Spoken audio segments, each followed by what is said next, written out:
Welcome, ladies and gentlemen, to the Soup Bowl. On tonight's menu, Baldur's Gate Enhanced Edition. This is a remake, or well, an update you could say, of the original classic Dungeons and Dragons role-playing game Baldur's Gate, originally released in 96, 97, I believe, by BioWare Studios. Really great classic role-playing game.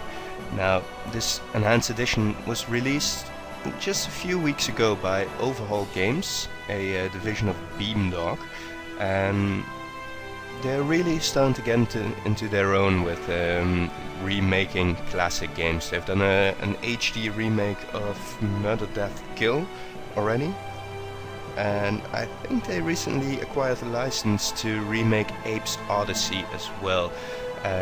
Also, Baldur's Gate 2 is in the works, as well as I think I have the license to make a Baldur's Gate 3, but I'm not really sure about that. Anyway, this version, one of the most important things that this version did was update the Infinity engine on which the game was based. They really streamlined it, they got rid of a lot of bugs, and one of the advantages is you can now play Baldur's Gate 1 with the Baldur's Gate 2 engine, so that means more spells, more class options, more goodies. They've also added a few new characters, a new adventure, the Black Pits, which doesn't really have a storyline. It's basically like a gauntlet or like an arena style thing. Haven't checked it out yet, but we'll probably do that later. Yeah, any other changes I'll just walk you through as we play the game. For now, let's see one of the first new changes in the opening cutscene.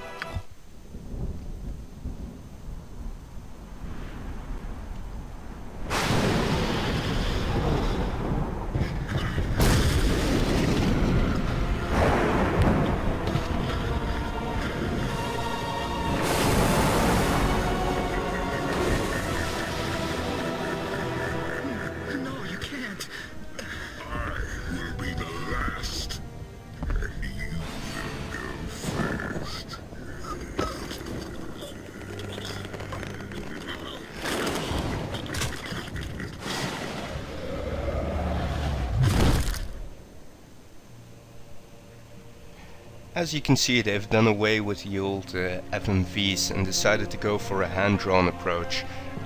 In my opinion, not really my favorite style, but it's a lot easier than trying to remaster all the old FMVs, and they did quite a good job. It looks good, it fits the mood, so yeah, nice job, Beamdog.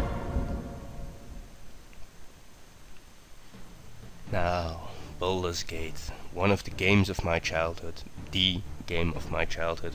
I've spent so many hours playing this game. I won't say I know absolutely everything about it, but I know quite a bit. Anyway. Great, alright. Now, for those of you who don't know, Baldur's Gate is based on the 2nd edition Dungeons and Dragons game system. A really advanced and really big game system. I'm not gonna explain everything about it, because it's quite complicated. It's a lot more complicated than the newer Dungeons and Dragons versions, and consequently computer games based on it. I'm just gonna run you through some quick options in the character creation, and then we'll get on with the adventure ourselves. Now, first of all, we can be either a very manly man or a chicklet.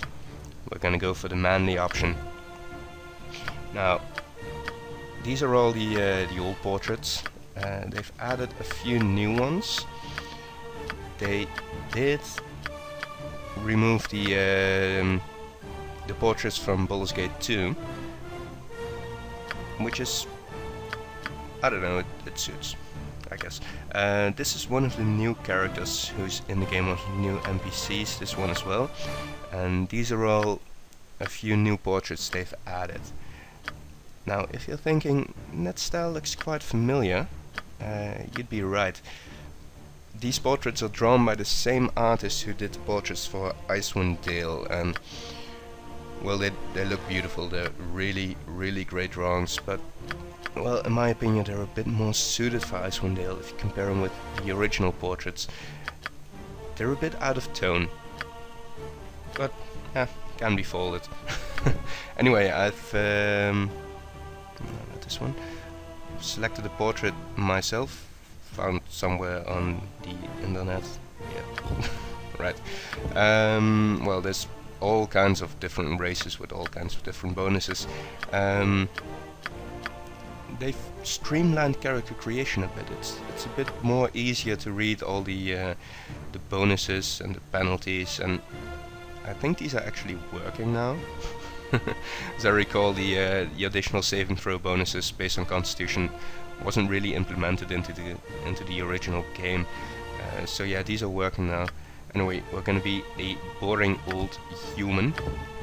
Now there's all kinds of different classes in the game, from your basic fighter to your nature fighter, your paladin, your mage, your thief.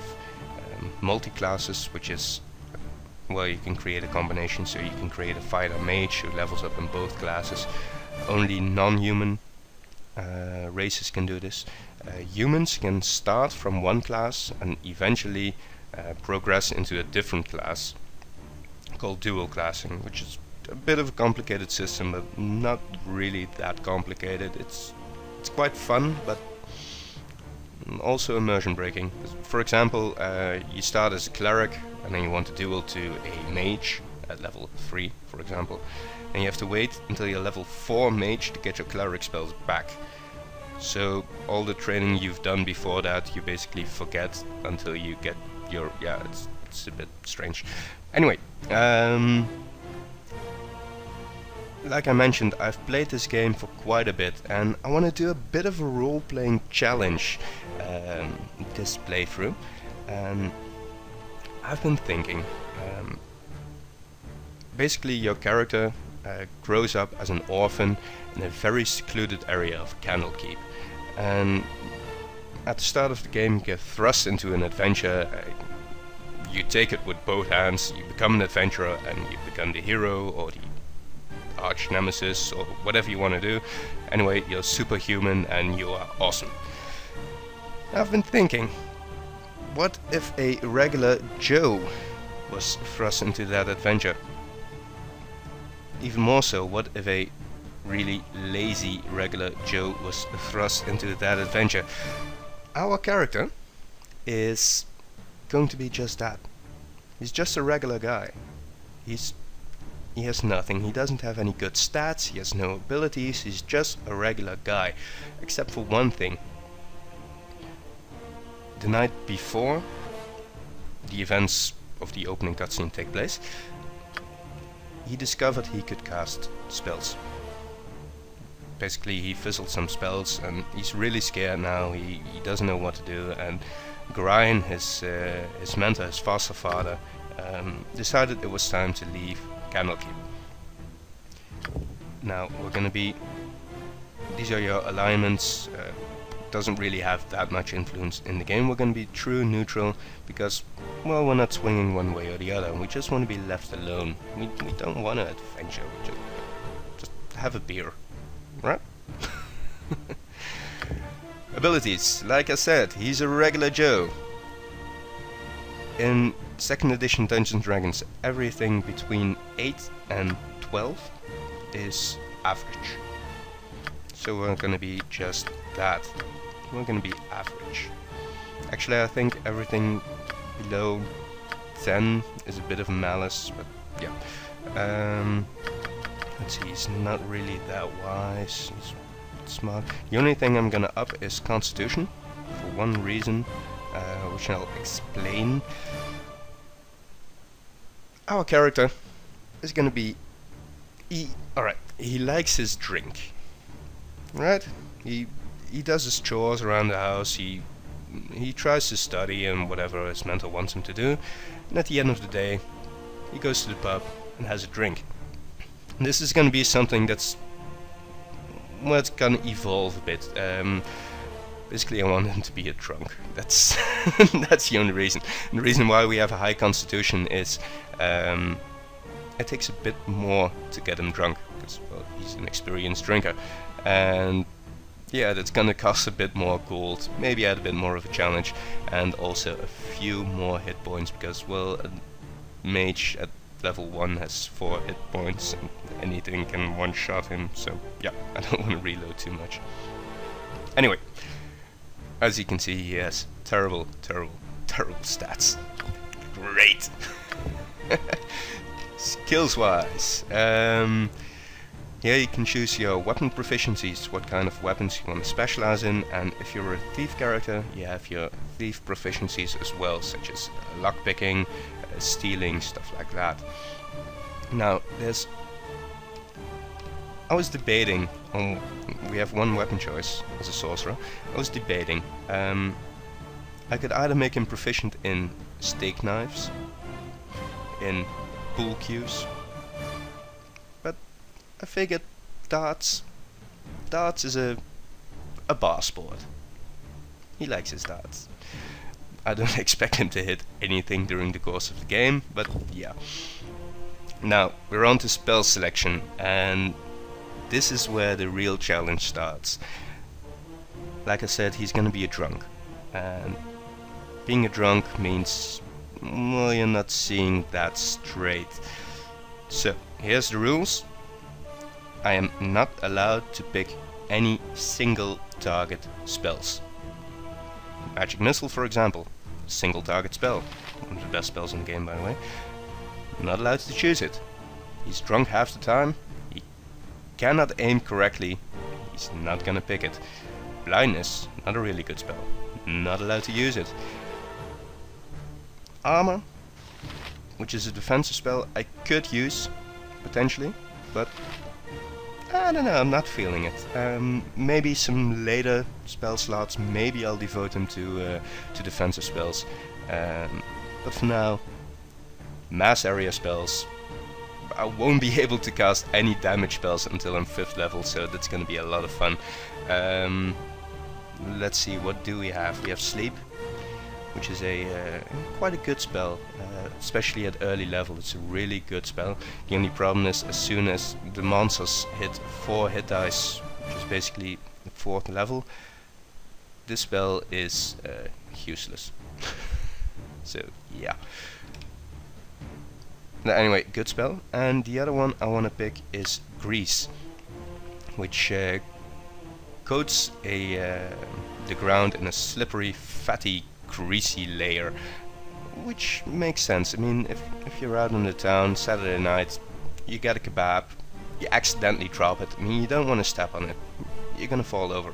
So the grease spell kind of reflects that. I want the spells to have a bit of a drinking theme to it as well. Sleep, well, could work. I mean, if you drink too much, you're gonna fall over.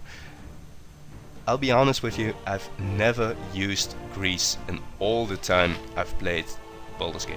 I've never seen this spell cast, I've never cast it myself, it's always looked useless. So this is gonna be interesting. Alright, on to appearance. Unfortunately, he's gonna have to wear a robe, because he's a sorcerer. From what I've understand, one of the programs you can use to alter the game files, or the save files, Shadowkeeper it's called, it works with the enhanced edition, so I might change his portrait to just a regular Joe portrait. I'm gonna have to look into that. According to my portrait here, he's a bit brownish. Actually, he has a goatee. Yeah, that works. Beautiful. Skin is alright. Color-wise, let's go for a nice fleshy red robe. Yeah. Put some brown, orangey. Yeah, that works. Alright. Now, sound files. Death to you all! As it should be. That's a bit aggressive, isn't it? Your life ends here. I alone belong here. Time for a bit of the rough and tumble. Ha ha! I'll lead 'em well. Well, that's a dwarf. And these 3 are new, added in the enhanced edition. You got this coming! Oh, wow. I think they changed the volume levels. If nobody else is gonna step up, why not? Ready for that nap any time now. Let's give them a right thrashing. Well, of course. I grow torpid and require slumber. How tedious all this becomes. Oh my, that's Mr. Buzz Killington. I really love this voice actually. Get over here. Right then, I'm in charge. That's about enough. You don't want my hands I could use a little patching up. Oh, that's beautiful. Oh, really? I'm gonna have to make like a thug and use this one. Let's quickly check out the new female voices as well. Go, go, go! Everybody listen to me now. That was a full day's work. Right. Now you're going to be sorry! I've always been leadership material. Sleepy time can't come soon enough. That one hurt my my eardrums. Who's in for it now? It's about time you recognised my superior qualities. A little on out the back now wouldn't hurt none. I apologize for anyone who has it. I apologize for anyone who has an accent like that, but oh man. Who's in for it now? Beautiful. Anyway, I think we're gonna go for Mr. Buzz Killington here. Let's give them a right thrashing. Yeah, that sounds alright. Alright, name. Well, I want to stay with the in the soup genre, so let's go for it's a bit of a crazy guy. Let's go for split pea. Split pea soup. Sounds beautiful. Slice soup to the back. Nah, it's too much. Split pea. Alright, so that's our character, Split Pea, the drunken sorcerer who doesn't really want to adventure. Let's jump into the start of the game and then we'll head into the next video. Nestled atop the cliffs that rise from the Sword Coast, the citadel of Candlekeep houses the finest and most comprehensive collection of writings on the face of Farron. It is an imposing fortress, kept in strict isolation from the intrigues that occasionally plague the rest of the Forgotten Realms. It is secluded, highly regimented, and it is home. Within these hallowed halls of knowledge, your story begins. You have spent most of your 20 years of life within this keep's austere walls, under the tutelage of the sage Gorion. Acting as your father, he has raised you on 1,000 tales of heroes and monsters, lovers and infidels, battles and tragedies. However, one story was always left untold, that of your true heritage. You have been told that you are an orphan, but your past is largely unknown. Lately, Gorion has been growing distant from you, as if some grave matter weighs heavily on his heart. You have asked about his concerns as gently as possible, but your queries have been in vain. Your sole comfort is the knowledge that he is a wise man, and you know he will tell you when the time is right. Nonetheless, his silence is troubling, and you cannot help but feel that something is terribly wrong. Today, Gorion has appeared more agitated than ever, and now he has uncharacteristically interrupted your chores in the middle of the day, imparting hurried instructions for you to equip yourself for travel. He has handed you what gold he can spare, but given no clue as to why. Nevertheless, you now stand before the Candlekeep Inn, ready to purchase what you need for an unplanned and unexpected journey. Alright. Yeah, the text went a bit too fast for the voice actor. One of the things they've changed here is the portrait here. This is an image of Candlekeep. Really beautiful, by the way. This used to be the image of the statue of Aliwando, the prophet with a prophecy which carries throughout the game. Yeah, to be honest, I quite prefer this. I like it. I like it. Yeah, I can only guess to why Gorion would be agitated. Might have something to do with the fact that we just started casting spells. Anyway, this is the game, and we will continue this in the next time. I thank you guys for watching, and I'll see you in the next video. Bye bye.